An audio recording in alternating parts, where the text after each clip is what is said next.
جی شریف صاحب، ہم یہاں سفر میں تھے، آپ بات کر رہے تھے اچھے لوگوں کے استفادے کے لیے سب سے جاری رکھیں۔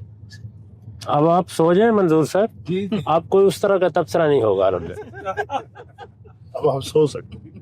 یعنی انہوں نے اصل میں متکلم کا گلا گھونٹ دیا، گلا تو گھونٹ دیا اہل مدرسہ نے تیرا، کہاں سے آئے صدا لا الہ الا اللہ۔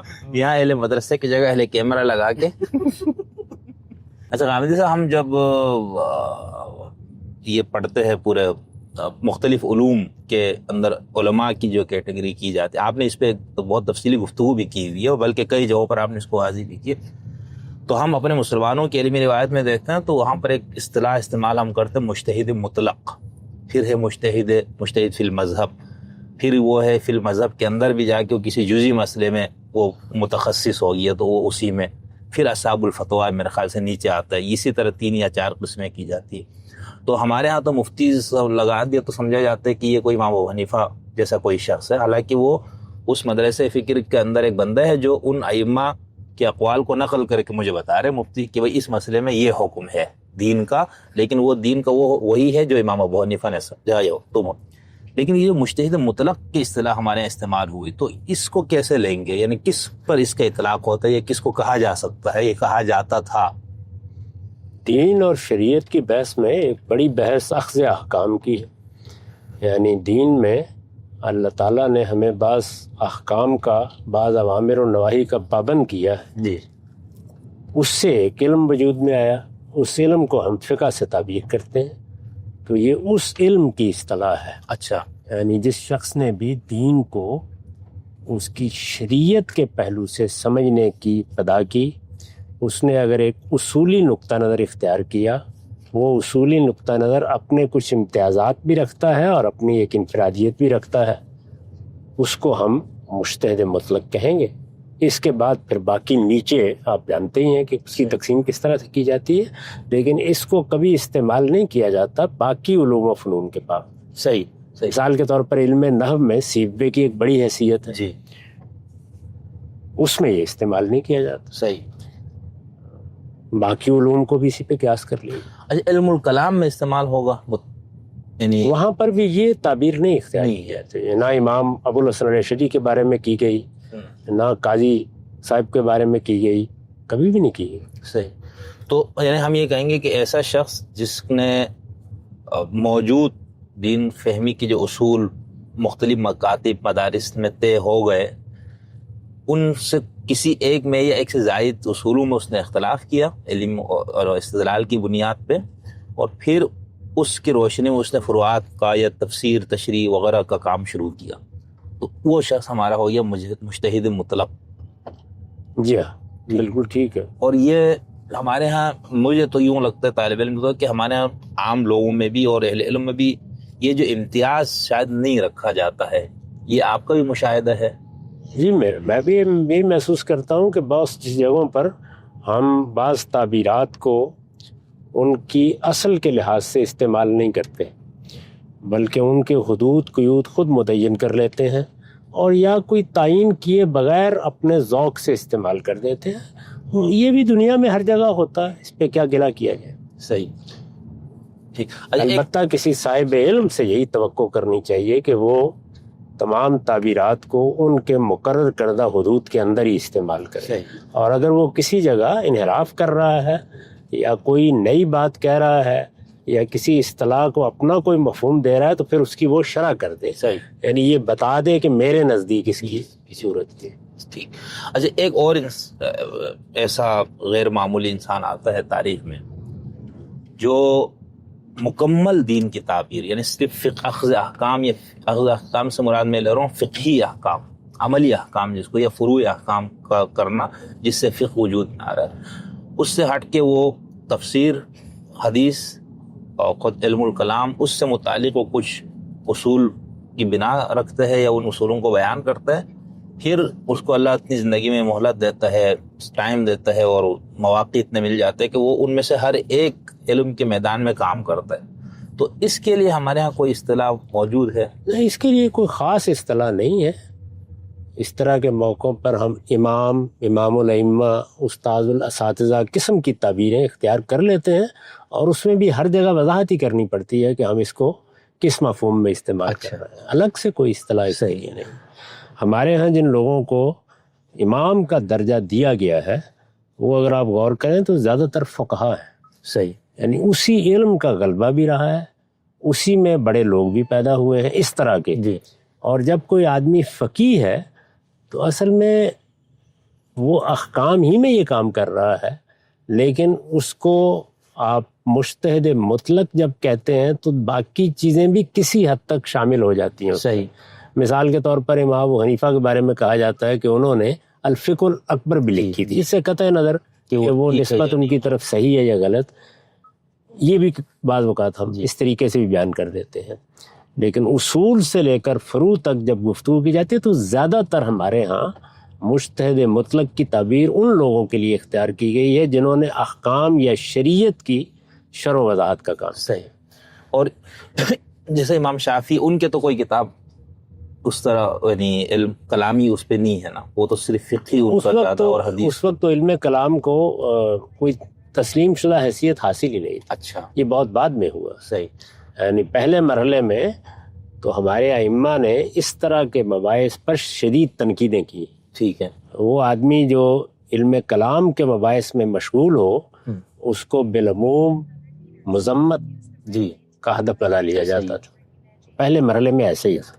اس کو قبولیت بہت دیر بعد حاصل ہوئی، بلکہ خود اس پر پھر بہت سے لوگوں نے لکھا کہ قبولیت کے دلائل کیا ہے۔ جی، تو انہوں نے کہا کہ ایسی صورتحال پیدا ہو گئی کہ مسلمانوں کی آئندہ نسلوں کو اس محلال، اضطراب اور انحرافات سے بچانے کے لیے ائمہ نے اس کو ایک باقاعدہ فن کی صورت دی۔ صحیح، چنانچہ پھر ابو الحسن اشعری ہوں یا امام ماتریدی ہوں، ان کو ایک عمومی قبول عام حاصل ہو۔ ٹھیک۔ تو ہمارے ہاں جب ہم اہل سنت والجماعت کہہ رہے تو عقائد کے اعتبار سے 3 مسالک غالباً آتے ہیں، ماتریدی، اشعری اور اثری، جس کو محدثین کا مسلک بھی غالباً کہا جاتا ہے نا حامد صاحب۔ تو یہاں پر اب اس میں جیسے امام اشعری کا نام آتا ہے جو اشعری مسلک کے بانی ہو گئے، اسی طرح ماتریدیوں میں ان کا نام آتا ہے ہمارے امام ماتریدی کا جو ماوراء النہر والے، اور جب ہم محدثین کا مسلک اثری کہتے تو اس میں امام احمد بن حنبل غالباً۔ امام بن حنبل تو اس سارے مدرسہ فکر کے امام ہیں، لیکن اس میں بڑی غیر معمولی حیثیت امام ابن تیمیہ کو ابن تیمیہ۔ اچھا، میں اس میں تیمیہ کو تھوڑا سا الگ کر کے پوچھنا تھا، چلے آپ اس کو یوں دیکھتے تو یہ تو ہو گئے جنہوں نے کلام کے مباحث پہ زیادہ کام کیا نا۔ اب ان کے ہاں جیسے کچھ نے امام ماتریدی کی بھی تفسیر کا وہ مل جاتا ہے اور باقی بھی، لیکن انہوں نے مکمل یعنی حدیث، تفسیر، فقہ، پھر تصوف اور احسان، اور یہ جو ہمارے ہاں شاخیں بنائی گئی ہے یا موجود ہے، ان سب پہ ان کا کام اس طرح سے بہت جامعیت سے نہیں ہے۔ کسی کا کلام میں بہت زیادہ، کسی کا تصوف کی طرف، کسی کا تفسیر میں ہے، کسی کا فقہ کے اندر ہے۔ تو یہ ہو گیا کہ ہم کہیں گے کہ مجتہدین لیول کے لوگ ہیں یہ کلامی نقطۂ نظر سے۔ اچھا، اس میں اب جیسے ہم شیخ الاسلام ابن تیمیہ کو لے کر آتے ہیں تو ان کے بارے میں آج بھی عرب دنیا میں بحث موجود ہے نا کہ وہ خود مجتہد مطلق تھے، اور ان کے اجتہادات اور انہوں نے جن اصولوں میں اختلاف کیا اس کی بنیاد پر تیمیون ایک الگ گروہ بن گیا، ٹھیک ہے، یا جس طرح آج جس کو ہم اہل حدیث یا سلفی کہتے ہیں وہ ان کی نسبت بھی ان کی طرف کی جاتی ہے نا۔ تو آپ کی اپنی تحقیق وہ کیا ہے کہ ابن تیمیہ کو ہم کہاں رکھیں گے؟ میرے نزدیک بھی یہ بات صحیح ہے کہ یعنی اس میں کوئی شبہ نہیں ہے کہ وہ اپنے مجموعی فریم میں حنبلی ہیں۔ اچھا، لیکن انہوں نے ایسا نہیں کیا کہ حنابلہ نے جو چیزیں متعین کر دی تھیں ان کو اسی طرح ملحوظ رکھا ہے جس طرح مثال کے طور پر امام ابو یوسف نے یا امام محمد نے اپنے جلیل القدر استاد امام ابو حنیفہ کے بنائے ہوئے فریم کو ملحوظ رکھا ہے۔ ابن تیمیہ بہت سے اصولی مباحث میں بالکل الگ نقطہ نظر اختیار بھی کر لیتے ہیں اور پھر اس کے بعد اس میں اپنی آراء بھی دیتے ہیں۔ یہی وجہ ہے کہ ان کے فتاویٰ میں سے لوگوں نے غالباً، اگر میرا حافظہ غلطی نہیں کر رہا تو 31 کے قریب ایسے مسائل کو جمع کیا ہے جن میں وہ اپنے سے پہلے کے پورے علم سے اختلاف کر رہے ہیں۔ اور علامہ اقبال نے خطبات میں یہ بات کہی ہے، علامہ اقبال نے بھی خطبات میں ان الفاظ میں تو نہیں کہی، لیکن کم و بیش اس چیز کو انہوں نے، جیسے مثلا امام شاطبی، جی، تو امام شاطبی کا معاملہ بھی اصول میں ایسا ہی ہے، یعنی وہ اصول فقہ میں ایک بالکل نئے زاویے کو بیان کرتے ہیں. یہ نہیں کہ انہوں نے پچھلے سارے اصول کے مباحث سے انحراف اختیار کر لیا ہے، اسی علم میں کھڑے ہوئے ہیں لیکن بالکل مختلف طریقے سے چیزوں کو دیکھ رہے ہیں، اور بہت سے اصولی مباحث میں ان کا اپروچ بالکل مختلف. ٹھیک. اچھا، پھر ہم اسی تاریخ میں دیکھتے ہیں نا، ہمیں سب طالب علم کو تو مجھے تو اس طرح بہت زیادہ مطالعہ اور استحسانی ہے، تو آپ کا میں جب کام دیکھتا ہوں، یعنی ہم طالب علم کی ذوق پر اس کو دیکھتے ہیں، تو اس میں ہمیں یہ چیز نظر آتی ہے کہ نہ صرف ان اصولوں کو آپ نے بہت صراحت اور وضاحت سے بیان کیا، اپنی میزان کے علاوہ بھی جہاں جہاں آپ نے اس طرح کے مباحث اپنی گفتگو میں آپ نے اس کو کیا، پھر آپ کی نے خود ماشاءاللہ سے، یعنی میزان کے چاروں حصوں کو ہم دیکھیں گے کہ کیا کہنا چاہیے، الکتاب، حکمت، اور پھر اس کے بعد جو شروع میں آپ نے جو سارے اصول کیے، تو ہم یہ کہیں گے کہ اس کے اندر آپ نے اصول اور اس کے ساتھ ساتھ فروعات بھی ہمارے سامنے. میں اس کو خالص اس اصطلاحات میں کر رہا ہوں، پتہ نہیں آپ اس چیز کو اس طرح دیکھتے ہیں نہیں، بہرحال وہ میں اپنے حساب سے اس کو بیان کروں گا. پھر اس کے بعد تفسیر کا آپ کا الحمدللہ آپ کی زندگی میں پورا کام ہوا. ابھی حدیث پروجیکٹ آپ کا ابھی پہلی جلد اس کی آئی ہے، اس سے پہلے تو یہ چیزیں موجود ہیں، لیکن اب بالکل ایک آرگنائز طریقے سے ایک باقاعدہ ایک مستقل الگ فن کے طور پر سامنے وہ چیز بھی آ رہی.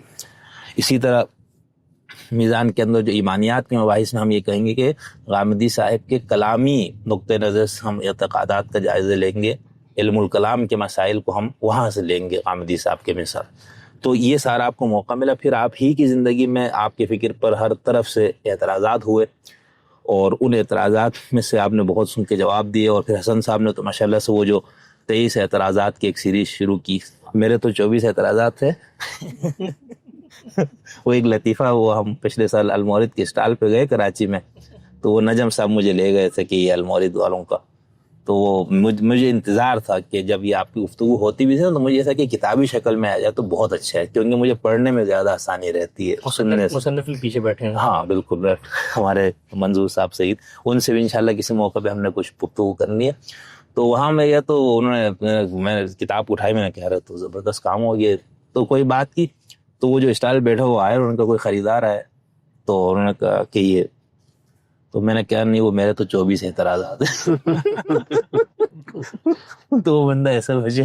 تو خیر، تو حسن صاحب نے یہ کیا کام، آپ سے گفتگو بھی کرائی، اور نہ صرف گفتگو کرائی بلکہ آپ اس کو سب ضبط تحریر میں.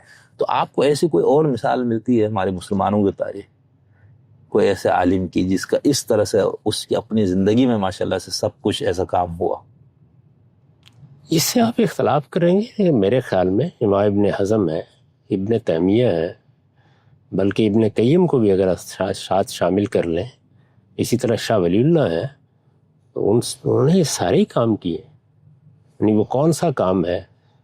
شاہ ولی اللہ کو دیکھیے، انہوں نے قرآن مجید کا ترجمہ کیا، انہوں نے قرآن مجید کے اصول تفسیر پر وہ کتاب لکھی جو ایک لمبے عرصے تک ہمارے یہاں اصول تفسیر کی نمائندہ کتاب رہی ہے، الفاظ الکبیر. جی. اسی طرح امام ابن تیمیہ نے مقدمہ فی التفسیر لکھا، اسی کو ابن کثیر نے اپنی کتاب کا مقدمہ بنا لیا. انہوں نے بہت سے مقامات پر قرآن مجید کی شرح و وضاحت کی، اور کوئی شبہ نہیں ہے کہ اس میں بعض چیزیں بڑی غیر معمولی ہیں جو انہوں نے بیان کی. باقاعدہ پوری تفسیر تو انہوں نے نہیں لکھی، لیکن کہہ سکتے ہیں نا کہ آپ تفسیر پر بھی انہوں نے کام کیا. یعنی اگر کام کے لحاظ سے دیکھا جائے تو ایسا ہی معاملہ شاہ ولی اللہ کا بھی ہے. کتنی آیات ہیں، کتنے اہم مباحث ہیں جن کو انہوں نے موضوع بنایا ہے اپنی مختلف کتابوں میں. ہمارے یہاں تصوف و احسان کی جو روایت رہی ہے اس میں بھی اگر آپ دیکھیں تو ابن قیم کو شامل کر رہے ہیں تو ان کی مدارج السالکین بہترین کتاب، یعنی اس کو تصوف کو سمجھنے والے بھی پڑھ سکتے ہیں اور اس کے ناقدین بھی پڑھ سکتے ہیں. علم کلام کی کون سی بحث ہے جو ابن تیمیہ کے ہاں زیر بحث نہیں ہے؟ منطق پر تو ان کی پوری کتاب ہے. اسی طریقے سے انہوں نے رد المنطقین، اسی طرح انہوں نے عقل و نقل کے تعارض پر بہت عمدہ تفصیل کیا اور اس کو بیان بھی کیا. ان کی پوری کتاب اس موضوع پر بھی ہے. تو میرا خیال یہ ہے کہ ہمارے ہاں یہ سب لوگ اسی طریقے سے کام کرتے رہے ہیں. ابن تیمیہ نے اپنے فکر پر ہونے والے اعتراضات کے جوابات کئی مجلدات میں دیے. اس وقت بھی آپ جانتے ہیں کہ ان کے فتاویٰ کا مجموعہ ہی ایک انسائکلوپیڈیا کی طرح ہے۔ ابن حزم کا معاملہ بھی یہی ہے، اگر آپ ان کی المحلہ کو دیکھیں تو یہ معلوم ہوتا ہے کہ گویا مسلمانوں کا جتنا کیلو کال ان کے زمانے تک ہے وہ سب انہوں نے جمع کر دی ہے۔ علم کلام پر ان کی کتاب موجود ہے، اسی طرح سے فرق پر ان کی کتاب موجود ہے۔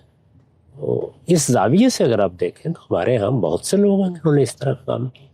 نہیں تو ہم نے جو پہلے مجتہد مطلق کے ٹائٹل پہ بات کی تھی نا، تو اس حوالے سے دیکھا جائے تو امام ابن تیمیہ کو نکال کے باقی کوئی بھی تو وہ نہیں ہے نا، مجتہد مطلق تو کوئی نہیں ہے ایسے جن نہیں، اگر آپ دیکھیں تو جو ظاہری فکر ہے، یعنی اس فکر سے آپ اختلاف کریں، اس میں کوئی شک نہیں ہے کہ بالعموم اس کو داؤد ظاہری کی طرف نسبت دی جاتی ہے، لیکن ابن تیمیہ اس میں اپنے بانی سے کم نہیں، یعنی انہوں نے ان اصولوں کی تنقید بھی کی ہے، اس پر باقاعدہ اصول فقہ کتاب لکھی ہے، الاحکام فی اصول الاحکام کے نام سے۔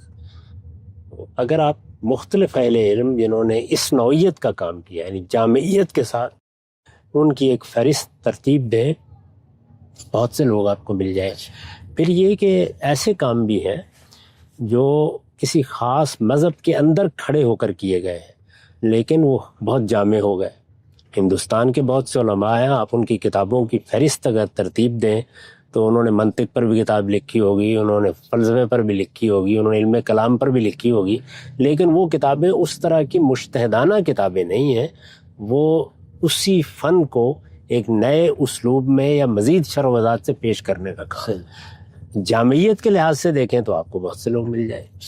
تو یہ بات کہ جامعیت بھی ہو اور اس میں ندرت بھی ہو اور اس میں اصول کے لحاظ سے اجتہاد مطلق کا درجہ بھی ہو، یہ ساری چیزیں اگر آپ جمع کریں تو اس میں میرے خیال کے مطابق امام ابن حزم، امام شاطبی، ابن تیمیہ اور شاہ ولی اللہ کو پیش کیا جاتا۔ اچھا، لیکن ان لوگوں کے ہاں کوئی مکتب الگ سے نہیں بنا نا، شاہ ولی اللہ ہی، ہمارے ہاں تو ولی اللہ ہی فکر والے ہیں، لیکن وہ دوسرے تھوڑے سے، یعنی وہ فقہ میں مکمل حنفی اور کچھ معاشی نظام انقلابی۔ نہیں، ایسا نہیں ہے کہ وہ مکمل حنفی ہیں، مثلا ان کی جو حدیث کی شرح ہیں ان کو آپ پڑھیے، وہ کئی جگہوں پر اس کا اظہار بھی کرتے ہیں کہ میں فلاں فلاں معاملات میں شافعی نقطہ نظر کو اقرب الی الصواب سمجھتا ہوں، لیکن ہندوستان کے حالات میں اس کو عملاً اختیار کرنا موضوع نہیں سمجھتا۔ فقہ تلفیق جس کو ہم کہتے ہیں، ان کی شاید بانی کے طور پر ان کو لیں گے، پھر کہہ سکتے ہیں، کہہ سکتے ہیں، یعنی بعض مقامات پر آپ اس اصطلاح سے بھی ان کے کام کو تعبیر کر سکتے ہیں، صحیح، لیکن وہ اصول کا بڑا اچھا اور گہرا فہم رکھتے ہیں، اس لیے اس کو متعلق کر لیتے ہیں اپنے فریم کے ساتھ۔ صحیح، ٹھیک۔ اچھا، جیسے دوسرا جو آپ یہ کا فقہ کے معاملے میں ایک بات ملحوظ رکھنی چاہیے، وہ یہ کہ جس زمانے میں ہم پیدا ہوئے ہیں اس میں شاید اس چیز کو اس طرح محسوس نہ کیا جاتا ہو، اس سے پہلے ہماری تاریخ میں کسی فقہ کا جس طریقے سے غلبہ مانا جاتا تھا اس میں یہ بہت مشکل بھی تھا کہ لوگ اس سے بغاوت کریں۔ صحیح، لیکن وہ پھر کرتے یہ تھے کہ اس نظام کے اندر کھڑے ہو کر چیزوں کی ایسی تعبیر کر دیتے تھے جس سے بڑی حد تک ان کے خیال میں مسئلہ حل ہو جاتا تھا، اور پھر بہت سی چیزیں ایسی تھی جس کو ان کتابوں میں بیان کر دیتے تھے، اصلاً فقہ پر نہیں لکھی جاتی۔ صحیح، یعنی شاہ صاحب اپنی بہت سی اس طرح کی تعبیرات بیان کر دیں گے، وہ ان کی دوسری کتابوں میں بکھری ہوئی ہوں گی، ان کو آپ جمع کر لیں تو ایک بالکل نیا زاویہ نظر بھی سامنے آ جاتا ہے۔ صحیح۔ اچھا غازی صاحب، جیسے طالب علم کے طور پر ہم تو، اگر میں کچھ اہل علم پہ میں یہ کرتا ہوں کہ یہ مجتہد مطلق ہے فلانا، تو اس کو ہمارے ہاں لوگوں کی نظر یہ نہیں ہوتی کہ بھئی ہم اس بندے کے ہدایت پہ ہے، نہیں ہے، فکر غلط ہے، صحیح ہے، گمراہی ہے، ہم تو اس پہ بات ہی نہیں کر رہے، ہم تو یہ کہہ رہے ہیں علمی حیثیت اس شخص کی یہ بنتی ہے۔ مثال کے طور اگر میں اہل سنت والجماعہ کا جو فریم ورک بنا ہوا ہے اس کے اندر رہتے ہوئے میں آپ کی فکر اور ان پہ کوئی فیصلہ، یعنی کوئی فتوائی زبان میں بات کروں گا، تو میں زیادہ سے زیادہ آپ کے بارے میں یہ کہہ سکتا ہوں، یہ کہوں گا کہ غامدی صاحب کی فکر گمراہی پر مبنی ہے۔ مثال کے طور پر ان کفر اور زندقیات اور یہ خروج عن الملہ وغیرہ، یہ تو بہت متشددین کا ایک رویہ ہوگا نا، جن سنجیدہ اہل علم نے یہ چیزیں طے کی ہماری تاریخ میں، اس حساب سے ہم یہ کہیں گے کہ ان اصولی چیزوں کی وجہ سے اور ان کچھ اعتقادات جو اہل سنت کے مسلمہ سمجھے جاتے تھے ان میں غامدی صاحب نے دوسرا راستہ اختیار کیا، تو ہم یہ کہیں بھائی غامدی صاحب کی فکر گمراہی پر، دیکھا میں آپ کے سامنے آپ کو گمراہی کا وہ کر رہا ہوں۔ یہ بڑی عنایت آپ بہت عنایت.